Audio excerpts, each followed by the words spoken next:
Okay, so you've been wanting to really get a handle on product market fit, Yeah. right? And how important that really is. Yeah. So we're diving into Chris Burgess's blog post. Okay. Let me see. It's called Navigating the Chaos, Overcoming the Pitfalls of Company Market Fit. Right.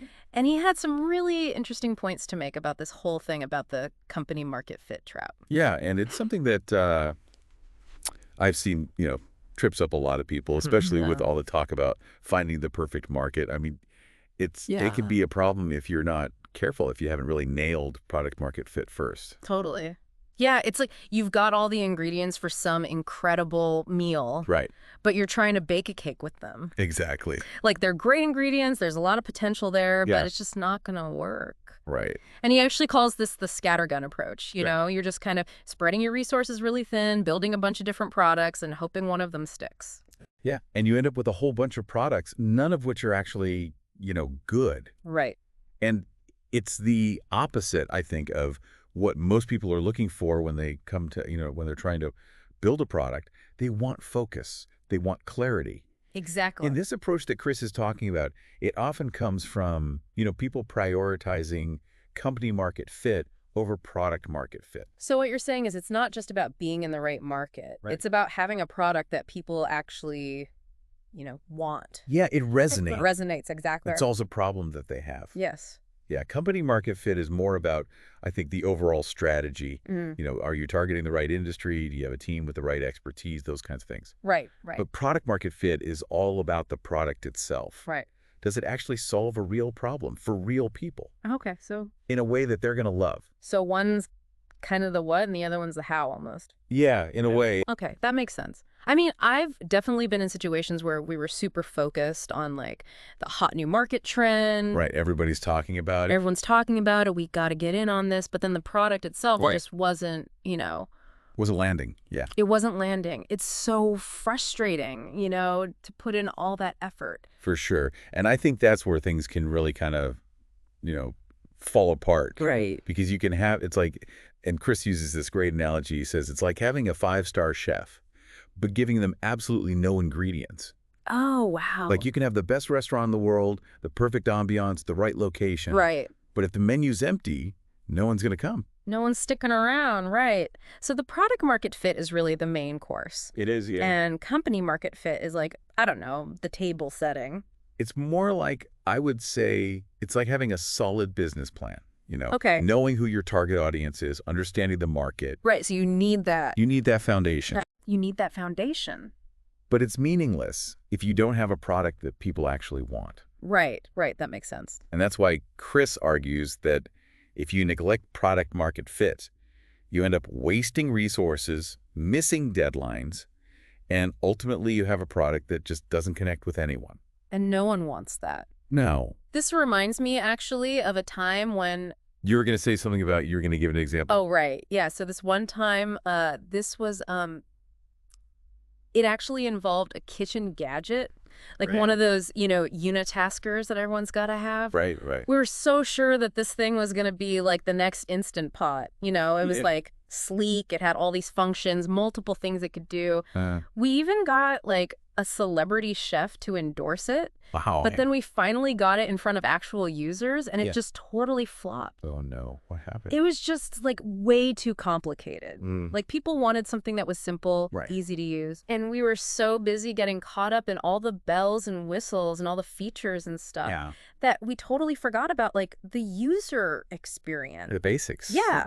Like just how you actually use the thing. Yeah, I think that happens a lot. Yeah, and that's such a good example of what Chris is talking about in his post, that whole engineering-driven development trap. It's so easy to get caught up in the technical side of things, Yeah. especially when you have like a really talented team of engineers who are just raring to go, Yeah. Excited to build new things. Yeah, we can add this feature, and we can add that. Exactly. But all that innovation, it Yeah. needs to be grounded in like a solid understanding of like what do the customers actually need? Right. What are their pain points? Oh, and speaking of pain points, Chris also mentions this idea of the silver bullet myth. Right. Like this belief that, a brilliant product manager can just waltz in and launch like 12 successful products at once. Right. Like there's some kind of superhero. Yeah. Like some kind of product management superhero? Yeah, it's like juggling chainsaws while riding a unicycle on a tightrope. It's impressive, but For like 5 seconds. for like 5 seconds, and then it all comes crashing down. Exactly. And you're going to get hurt, and it's going to be a mess. And that's a recipe for burnout, for sure. Oh, yeah. And not just for the product manager, but for the entire team. Right, you're spreading yourself way too thin. You're diluting your focus, you're diluting your impact, and you're not really doing anything well. Right, and he actually, in the post, he talks about this case study Yeah. about this product manager who had this incredible track record, Yeah. like super successful, but then they were given responsibility for way too many products. Oh, no. And they were just set up to fail, you know? It's like those project management boards that you see where there's just like a million sticky notes. Oh, I know exactly what you mean. You can't even see the board underneath. Right. Like all you see is sticky notes. Yeah, and that's just a visual representation of what's going on in their brain, right? Right, exactly. Like, there's so much going on, so much context switching, that they can't possibly give any one thing the attention it deserves. It's like that feeling when you're trying to like write an email and plan a trip and cook dinner all at the same time. Oh, I hate that. Yeah, it's exhausting. And Chris actually, he cites some research that says it can take up to like 9.5 minutes to regain your focus after you switch tasks. 9.5 minutes. 9.5 minutes. That's like, you know, a good chunk of time. That's a lifetime. That's a lifetime, especially when you think about how many times we're switching tasks throughout the day, like our emails and then Slack messages and text messages, and then you're back to email. It's never ending. It never ends. Right. So what do we do about it? Right. So how do we get out of this? And he really seems to advocate for a much more focused approach. He does, yeah. Right, where you're really... So instead of trying to do everything at once, he's saying, pick one product and really go deep on that. Okay. And create clear boundaries around it, have dedicated sprints where the team can really focus on understanding the customer, iterating on the product, making sure it's truly solving the problem it's designed to solve. So it's like almost like you choose your battles and you commit to winning those battles before you move on to the next one. Exactly. Okay, yeah, that makes a lot of sense. And that's where customer centricity comes in. Right. Because it's not enough to just build a really cool product in a vacuum. Right. You have to make sure that it's a product that people actually want, that they need, and that they're going to love using. But how do you balance building what customers say they want versus like anticipating their needs that they might not even know they have yet? That is the million-dollar question, isn't it? Yeah, it's a tough one. It is, but Chris actually, he gives this really great example in his blog post. He talks about insert specific example from the source. And they thought they were meeting customer needs, but turned out they were actually solving the wrong problem. Oh, wow. So it's a good reminder that, you really have to stay close to your customers. You have to be constantly communicating with them, getting feedback, and making sure that you're still on the right track. And that brings us to Chris's final point, which is all about building a product-centric culture. Right, because it's not enough to just have a few people within the company who are passionate about the product. Right. That enthusiasm, that focus on the customer, it needs to be everywhere.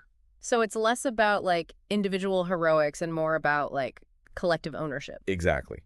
Chris believes that fostering a product-centric culture is absolutely essential for long-term success. So how do you actually go about like building that kind of culture, Right. Because it sounds great, like, in theory, but how do you get everyone on board with it, from like the engineers to the marketing team to the finance people? Well, Chris says it starts at the top. Okay. If the CEO, the executive team, Yeah. they're not fully invested in creating this product-centric environment, it's going to be really difficult. Yeah. It's like that saying, I think it's culture eats strategy for breakfast or something like that. Right. Like you can have the best product strategy in the world, Right. but if you don't have the culture to back it up, It doesn't matter. it's meaningless. Yeah. And what I thought was really interesting was that he talked about, empowering those product teams. Yeah, give them the autonomy. Yeah, give them the resources. Get decisions. Right. So it's about really like trusting the experts, the people who are closest to the product. They're closest to the customer. And to the customer. They're the ones who are having those conversations every day. To make the right calls, yeah. So you got to break down those silos, right? Yeah. You got to have that open communication. You got to have that culture of experimentation. Yeah, where it's okay to fail. Where it's okay to try new things, fail fast, learn from it, Yeah, and I think, at the end of the day, Right. that's really how innovation happens, Exactly. It's that willingness to just like embrace the unknown and just, And learn from our mistakes. right, Learn from your mistakes. because we're all going to make them. Absolutely, you have to. It's inevitable, so. Yeah, you can't be afraid to fail Yeah, because then you're never gonna, exactly. You got to create an environment where people feel safe taking risks, Yeah. knowing that even if it doesn't work out, they're going to be supported, they're going to be encouraged to learn from it, and, It's all part of the process. it's all part of the journey. Exactly. Yeah. So for you, the listener Yeah. out there, knee deep in all of this, Mhm. trying to bring something new into the world. Yeah, I think this is so relevant to what you're doing right now I think so too. because it's not just about like following a set of rules. Yeah. It's about really understanding, like, the why behind it all. And Chris leaves us with this really thought-provoking question. Okay. And it's one that I've been thinking about ever since I read the post. Yeah. He asks, is your company truly product-centric? Ooh. Or are you stuck in that company market fit trap, Oh, that's good. Yeah. chasing the wrong metrics, Yeah. losing sight of the people that you're actually there to serve? Right. And at the end of the day, isn't that what it's all about? It's like building something that's actually. It's about making a difference. It's about solving real problems, Yeah. creating something that brings genuine value to the world. Yeah. And I love that you said that because it all starts with, like, Understanding your customer, understanding the customer, prioritizing their needs. building that culture. Yes, building that culture where everyone is just like aligned around that shared purpose. Beautifully said. And on that note, I think we're going to wrap up this deep dive. Yep. But listener, keep asking those tough questions, keep iterating, keep building awesome things, and we will catch you next time.